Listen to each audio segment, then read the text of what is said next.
नमस्कार दोस्तों, इस वीडियो में हम बात करेंगे कुछ ऐसे पोर्टफोलियोज़ की जो ये जानना चाहते हैं कि 1 करोड़ तक कैसे पहुंचा जाएगा या एग्रेसिवली कैसा जाया जाएगा। अगर आप भी जानना चाहते हैं कि आपकी जो एसआईपी अमाउंट है उससे आप कितना 1 करोड़ कब तक बना सकते हैं, क्योंकि बहुत बार ऐसा होता है कि अगर 1 करोड़ आप 25 साल से या 20 साल से पहले बना लोगे ना, 20 साल से पहले बोलूँगा, तो 25 साल की उम्र में आप 2 करोड़ के हिसाब से रिटायर हो सकते हो। लेकिन ये सब होगा कैसे, सब चीज़ों के बारे में वीडियो के अंदर बात करेंगे। यहाँ पे है HDFC फ्लेक्सी कैप, पराग पारिक फ्लेक्सी कैप। मैं हमेशा बोलता हूँ कि ये दोनों फंड एक जैसे हैं। लार्ज कैप है तो 13,000 इसमें डाल के कोई फ़ायदा नहीं है।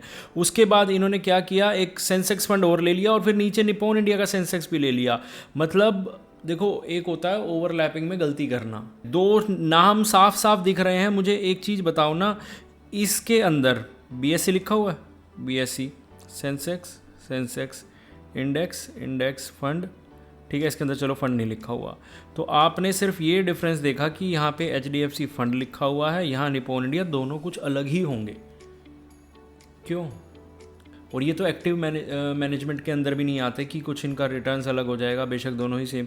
Should I start SIP budget 12K, suggest which one for 5-year horizon? All my investment are long term, 15, I'm 30 now, started last year with current investment of 1.5 lakh.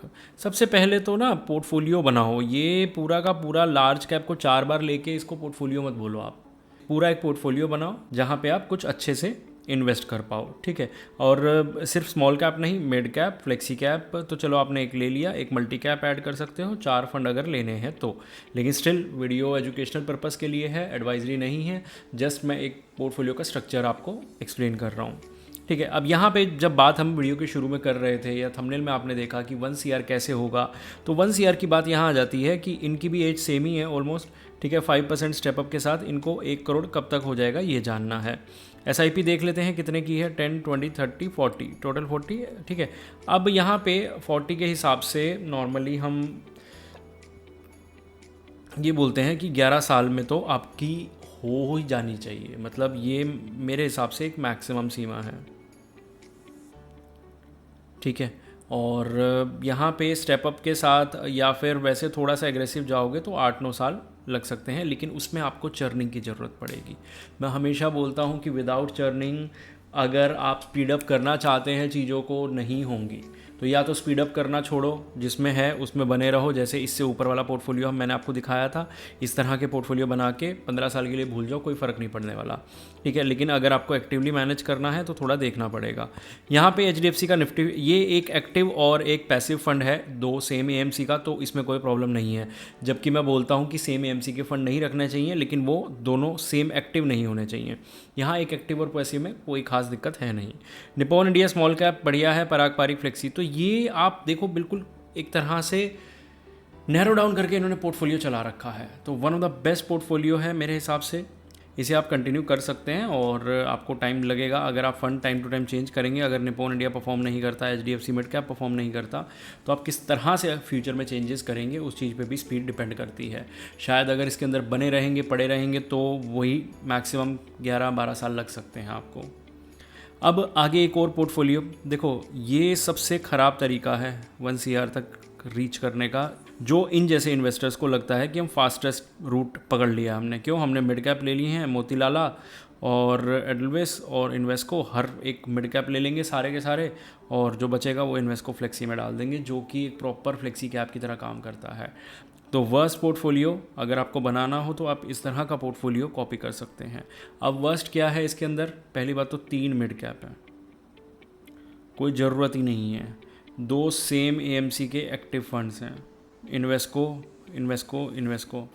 Ranking देख के लिए हुए गए फंड हैं। कोई सेफ्टी के लिए कोर फंड मिसिंग है। तो इस तरह के अगर आप पोर्टफोलियो बना के चलोगे तो रिकवरी बहुत देर से होगी, और अगर आपके गोल के आसपास मार्केट गिरता है या उससे 2 या 3 साल पहले गिरता है तो फिर वही जिस चीज़ में 11 लगने हैं 15 साल लग जाएंगे, ठीक है।